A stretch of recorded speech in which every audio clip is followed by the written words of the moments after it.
Another day, another solution. Let's talk dirt. Splitting the note from the deed of trust had one purpose only: fraud. Full stop, no questions asked.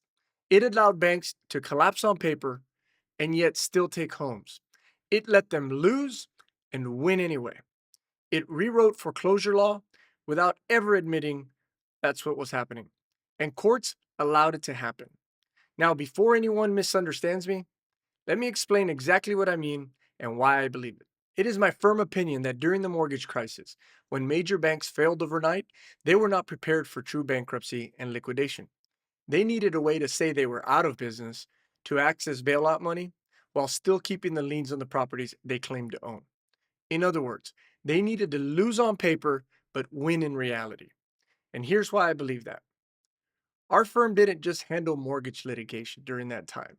We also became deeply involved in bankruptcy. It wasn't until I experienced both sides of these converging areas of law, mortgage enforcement and bankruptcy, that I saw what was truly going on. That's where the idea that the note and the deed of trust are separate obligations became incredibly useful. What I'm going to do next is explain how that theory worked and why the Fifth Circuit became the forum that made it possible. Once the theory that the note and the deed of trust were separate obligations took hold, the forum suddenly mattered. In other words, what court it was being litigated in. Texas foreclosure law is Texas law, it is state law. But the Fifth Circuit, or the federal courts overseeing Texas, didn't just interpret it, it effectively created its own version of Texas law. Instead of asking what Texas substantive law required, the Fifth Circuit accepted the idea that foreclosures could proceed without proving ownership of the debt. Once that happened, banks learned something important. Federal court was the better forum, not because it was fairer, because it was predictable. So, what did banks do? They removed cases. In other words, cases that were filed in state court were removed to the federal courts. Every single one of them, every chance they got. Cases filed in Texas state court by Texas homeowners under Texas law were suddenly pulled into federal court by the thousands. Now, why? Because the Fifth Circuit had already bought the argument. In other words, the note didn't matter anymore. The deed of trust stood alone. And once that became the rule, outcomes were decided before evidence ever came in. That's not conjecture. That's how forum selection works when one court adopts a theory that favors one side. And that's why the Fifth Circuit became central to everything that followed. Now let's talk about why this theory mattered so much. Because this wasn't just about foreclosure, it was about bankruptcy as well. During the mortgage crisis, major banks failed overnight. And the problem was pretty simple: they needed a way to shut down without losing their assets. In a normal bankruptcy, that doesn't happen. If you go out of business, you lose what you own. Really simple. If you lose the note, you lose the mortgage that goes with it. The debt is the asset, the security follows the debt. That's how it works everywhere else. That's not my rule. That's the Supreme Court's rule. As I explained in video 1, the United States Supreme Court said in Longan v. Carpenter that the note and the mortgage are inseparable. One asset. Lose a note, you lose a lien. Period. That rule became a problem during the mortgage crisis because if the banks truly liquidated, they would lose the notes. If they lost the notes, they'd lose the liens that went with them. So they needed a workaround. That workaround came through fancy language. Words like securitization, systems like MERS or the Mortgage Electronic Registration System. Those systems did one thing very effectively.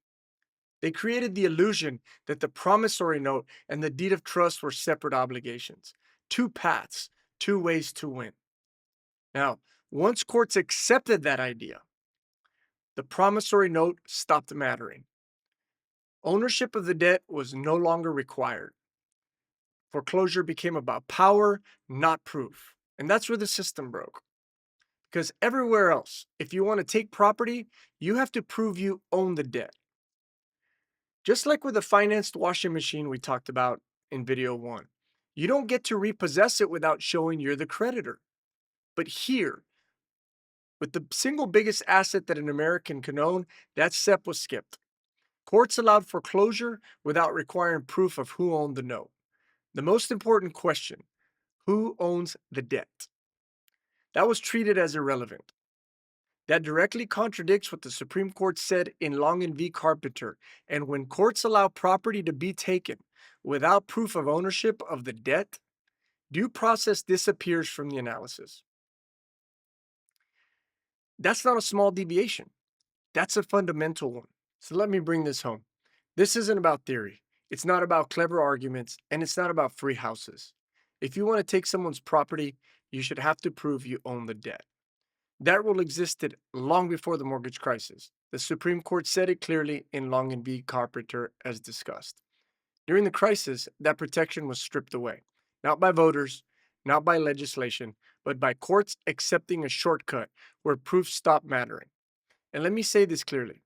The fact that I'm posting this video publicly, knowing full well how unpopular this position can be in the industry, is evidence that I am not backing down.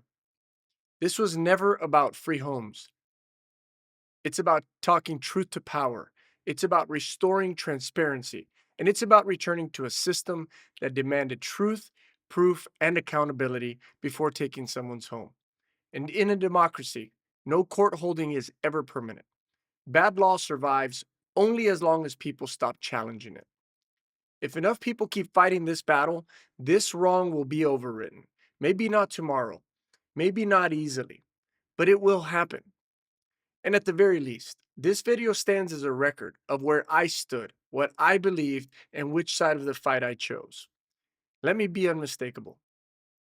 In my view, the banking industry perpetrated the largest fraud in the history of the United States. The courts allowed it to happen, whether out of convenience or worse. It doesn't matter. The price was not abstract. The price was due process, and when power replaces proof, the rule of law erodes. That erosion comes at a heavy cost to all of us. If you found this video helpful, hit the like button and subscribe to our channel. Remember, this video is not legal advice. It is intended for educational purposes only, to help you better understand the issues and narrow the questions you may be facing. If you're dealing with a mortgage or foreclosure issue, you should speak with a lawyer experienced in this area of law or reach out to us at the link below. As always, thank you for watching.